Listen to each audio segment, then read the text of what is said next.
Bonjour à tous. Donc, je m'appelle Guillaume, je suis solution architecte. Ça fait 8 ans et demi que j'accompagne les clients médias chez AWS. Et mon premier rendez-vous, c'était avec Aurélien, en janvier 2017. Et c'était mon premier rendez-vous chez AWS, où on a commencé l'aventure. Et donc, cette présentation va vous retracer l'ensemble de ces aventures pendant ces 8 ans et demi. Pour démarrer, je vais faire un petit point tech sur ce que c'est que la technologie serverless qui est au cœur de la stratégie de 20 minutes et comment on lie la technologie serverless à la generative AI. Qu'est-ce que c'est que le serverless? C'est plutôt un modèle opérationnel, ce n'est pas une technologie en elle-même, c'est un modèle opérationnel qui va vous permettre de déléguer beaucoup des stacks techniques à AWS pour vous concentrer sur votre métier. Donc là, dans l'exemple, on va déléguer bien sûr l'infrastructure physique, mais on va aussi déléguer tous les OS, les middleware, et pour vous concentrer vraiment sur votre code métier et vraiment sur votre business. Et donc, l'objectif, c'est vraiment de gérer moins, construire au plus vite et d'innover davantage et surtout aussi réduire vos coûts parce que vous allez consommer ce que vous utilisez. Et l'objectif final, c'est, comme dans tous les médias, c'est d'aller au plus vite. Donc le TTM, le time to market, c'est d'accélérer la mise sur marché, réduire le TCO et améliorer la performance aussi, parce que vous allez donner cette problématique de performance à AWS au sein de ces infrastructures, et aussi au niveau sécurité et excellence opérationnelle, on va avoir un partage où on va opérer pour vous l'ensemble de votre infrastructure et de vos middleware, et vous allez gérer que le code. La generative AI dans l'histoire, en fait, on va balayer au sein des médias plusieurs use cases. Le premier use case, c'est vraiment l'amélioration de l'expérience client. Les choses classiques aujourd'hui qu'on voit, c'est les chatbots, les assistants virtuels, mais aussi, on a pas mal parlé d'hyper-personnalisation, et on va aussi travailler sur l'hyper-personnalisation, augmenter la productivité des employés avec de la recherche conversionnelle, avec aussi pour la presse, la génération des médias, et aussi tout ce qui est data to insight, ça veut dire l'exploration de la donnée, faciliter aussi l'exploration des données avec un agent. La partie créativité, c'est quelque chose qu'on explore aussi énormément. Comme Samira vous parlait d'Amazon Nova tout à l'heure, on va pouvoir aussi générer des médias, les améliorer et aussi générer du contenu texte.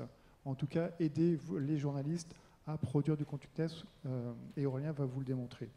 Et enfin, le dernier point, c'est vraiment l'amélioration des opérations, le traitement et l'analyse des documents. On a parlé d'indexation, optimisation des process aussi, vraiment sur l'automatisation des process et l'augmentation des données. Et donc, pourquoi serverless avec Generative AI?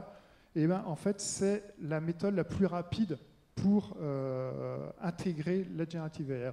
On voit que c'est un gros boom, on voit que ça change pratiquement tous les 3 semaines, il y a un nouveau modèle, il y a une nouvelle adaptation. Et comment on fait pour s'adapter et pour être toujours à l'état de l'art au niveau de Generative AI pour appliquer tous ces changements?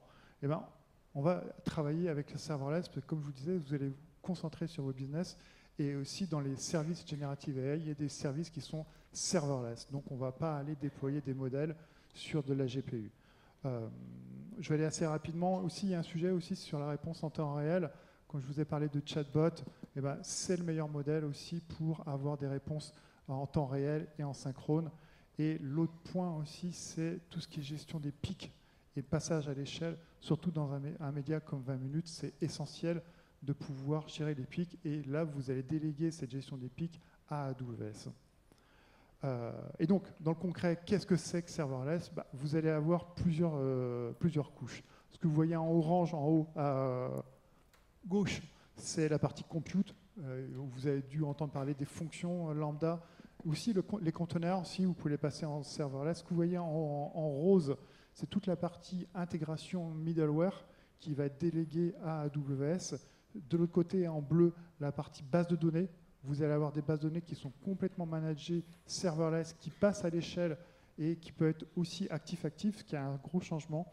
Juste en dessous, Samira vous parlait de la partie infrastructure et aussi ML. Là, on va avoir du manager sur le machine learning, que ce soit du pure machine learning ou aussi du bedrock qui sont vraiment pour LLM. Et à la fin, le stockage, parce que S3, c'est un stockage serverless, parce que vous ne gérez pas l'infra, il y a juste un call d'API à faire. Et donc, je vais laisser la main à Aurélien. Merci. Bonjour à tous. Je suis très content d'être avec Guillaume, parce que comme il a dit, effectivement, c'était notre premier solution architect. Et c'est lui qui nous a mis le pied à l'étrier, il y a presque 10 ans, finalement. Et donc, aujourd'hui, on partage avec lui ce qu'on a réussi à faire avec AWS. Alors, je sais que vous êtes des fidèles lecteurs de 20 minutes, mais juste, je suis obligé de vous faire la slide de communication. Donc, on est un éditeur d'information numérique. On a vécu 2 transformations digitales dans notre histoire. La première, elle est fin des années 2010, où on passe dans un modèle web et print à web to print. Et la deuxième, elle est finalement en septembre 2024, où on arrête complètement le journal papier. Suite à l'acquisition d'une chaîne de télévision qui est 20 minutes TV, on se réoriente. On va rester un média de presse écrite, mais totalement digital, avec la télé, sur la TNT locale. En plus, c'est bien, il y a Hélène et les garçons dessus, donc ça vaut le coup. Quelques chiffres, c'est pareil, c'est la slide communication, je suis désolé. 15 millions de lecteurs par mois, 100 millions de vidéos vues. On est la première marque d'information, etc., etc. Vous avez l'habitude. Et en fait, nous, pour accompagner cette transformation, finalement, je pense que l'équipe technique a été le pivot et le rôle central pour retransformer et faire ce que va être 20 minutes dans les prochaines années. Et donc, on nous a demandé de construire le bon CMS. Alors, qu'est-ce que c'est ?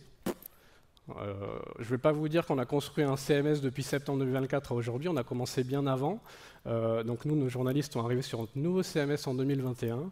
Et ce nouveau CMS, il s'appelle Storm. Donc c'est un CMS qui est serverless, comme l'a dit tout à l'heure Guillaume, et qui a été pensé vraiment pour les nouveaux usages des rédactions. Donc c'est un vrai cockpit. On peut gérer tout le contenu éditorial, on peut animer complètement le site, on peut gérer les aspects marketing et publicitaires, et puis pour les product owners ou nous, la tech, on peut aussi administrer des pans de notre infrastructure. On peut activer, désactiver des modules ou des événements, etc. Ce CMS, voilà, ça repose sur du S3, du lambda. Puisqu'on aime les chiffres, je crois que nous, on a 1 milliard d'invocations de fonctions lambda chaque mois, juste pour ce CMS. Voilà. On a choisi le serverless il y a quelques années, et franchement, c'était pas rigolo quand on a commencé en 2017, parce qu'on était un petit peu tout seul. Mais si Guillaume l'a très bien présenté, moi j'ai envie de vous le donner avec mes mots, vous dire pourquoi on l'a choisi et pourquoi aujourd'hui on considère que c'est encore le bon modèle. Déjà la scalabilité, voilà, vous êtes parmi les médias, vous savez qu'on ne peut pas prévoir les pics d'audience, pas tous en tout cas, et vous savez aussi que peut-être que dans vos cas d'usage, à 3 h du matin, vous payez une infrastructure qui est parfois surdimensionnée par rapport à votre audience. Nous, c'était notre cas. Et donc, le serverless nous permet de coller complètement à notre audience. L'autonomie, on a créé aujourd'hui une architecture qui est event-driven. Donc, chez nous, il n'y a pas de cron tab, il n'y a pas de tâches planifiées. Tout est déclenché par événement. Donc, on a quelque chose de vraiment véloce et vraiment efficace pour vraiment être le plus réactif possible dans l'actualité. Et puis, c'est résilient parce que quand on parle souvent de serverless, on va aller vers lambda, on est au niveau de la fonction. Donc, on est sur du microservice.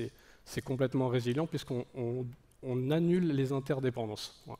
Et donc ça donne un cercle vertueux qui est pas besoin de gérer l'infrastructure, ça limite la dette technique. On a les équipes qui se concentrent vraiment sur les fonctionnalités et les dépenses d'infrastructure collent parfaitement à notre activité. Donc notre CMS, on l'a mis en production, enfin on a basculé la rédaction dessus en 2021 et puis on s'est dit, bon voilà, il est fait, qu'est-ce qu'on va faire maintenant? Et on s'est dit, puisque les journalistes ont beaucoup de travail, qu'on va vers un nouveau modèle et qu'on demande de plus en plus de production aux journalistes, on va leur donner quelques petits assistants. On a commencé un petit peu avant, on a triché, parce qu'en 2020, je ne sais pas si vous vous souvenez, on est resté un petit peu à la maison, on l'a peut-être lu dans 20 minutes, et nous on s'est dit, on a un petit peu de temps à tuer, et on va essayer de faire un premier cas d'usage d'IA en utilisant Amazon Comprehend, et on va aider le journaliste à classifier les contenus. Donc on a créé un petit assistant dans Storm qui, sur la base du contenu écrit par le journaliste, va détecter les entités et va proposer des suggestions de tagage et puis de liens entre les contenus. Donc ça, c'est 2 minutes de gagné par article. Ça paraît pas énorme, mais à 350 articles publiés par jour, à la fin de la semaine, ça fait pas mal. On a ensuite basculé sur quelque chose d'un petit peu plus concret. On a commencé à travailler avec Amazon Bedrock, où là, on a proposé aux journalistes d'utiliser Claude, en l'occurrence, pour générer des résumés en 3 phrases de chaque contenu. Pourquoi? Pour des raisons SEO. Je ne vais pas dire que c'est parce que les lecteurs s'arrêtent là et ne vont pas plus bas dans l'article, mais voilà, l'objet principal, c'était le SEO. Donc le journaliste, aujourd'hui, a la possibilité, sur chaque contenu, de demander à l'assistant IA de lui résumer l'article en 3 phrases. Ça apparaît ensuite dans l'article. Bien sûr, tout est toujours validé par l'être humain. Et donc, les statisticiens vont dire que j'ai fait une faute, c'est plus 140%. Voilà, on va dire qu'on a 40% de plus d'articles qui ont des résumés aujourd'hui, et on l'a vraiment ressenti en termes de référencement. Autre cas d'usage, je vais dire un gros mot pour les journalistes, c'est le bâtonnage. Alors, si je dois le redéfinir, le bâtonnage, c'est le fait de prendre une dépêche d'agence et de la réécrire pour la republier. Ça, c'est souvent quand on est tiré à la courte paille dans une rédac, c'est vraiment la semaine pas rigolote. Nous, ce qu'on s'est dit, c'est qu'on allait aider les journalistes en demandant à un modèle de paraphraser les dépêches et laisser aux journalistes le soin de valider et d'ajuster différents points. Ça, c'est 8 minutes de gagner par article.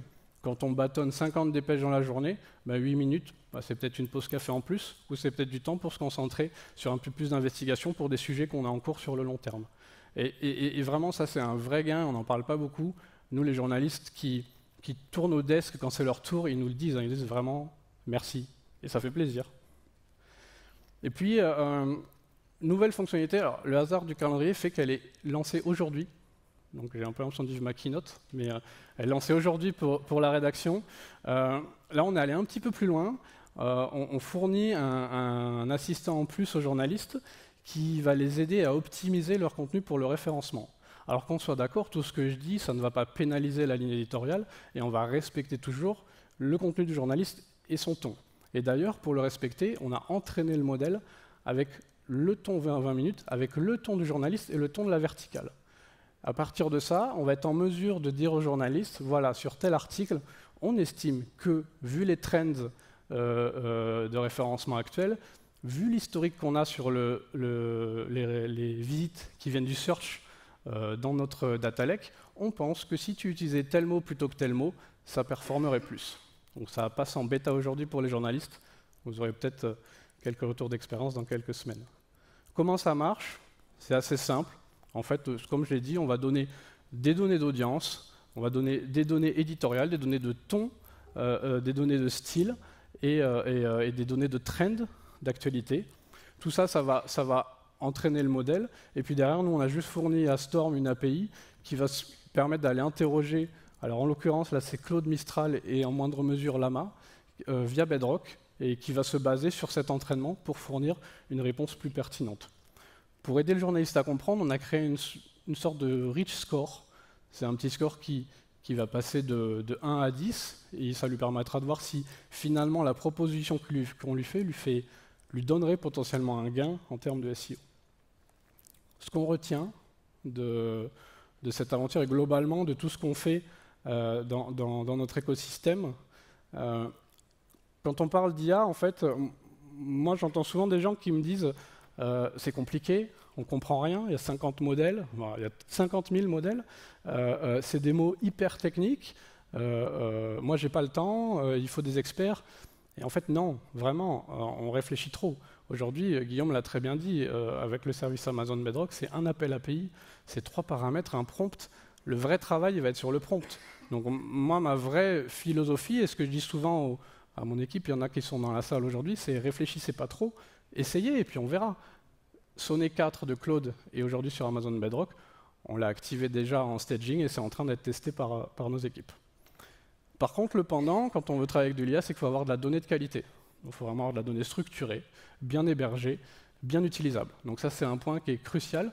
Donc je me dirais plutôt que de réfléchir, il va falloir se concentrer sur la donnée et comment on va pouvoir l'exploiter et quelle est la donnée qui est pertinente. Et puis enfin, je vais faire mon Jean-Claude Van Damme, mais je trouvais qu'en français, ça sonnait moins bien. Test, learn, iterate. Voilà. Vous avez une idée, testez-la. C'est à moindre coût. Vous apprenez de ce que vous avez fait. Soit vous avez gagné, tant mieux, vous passez à la suivante.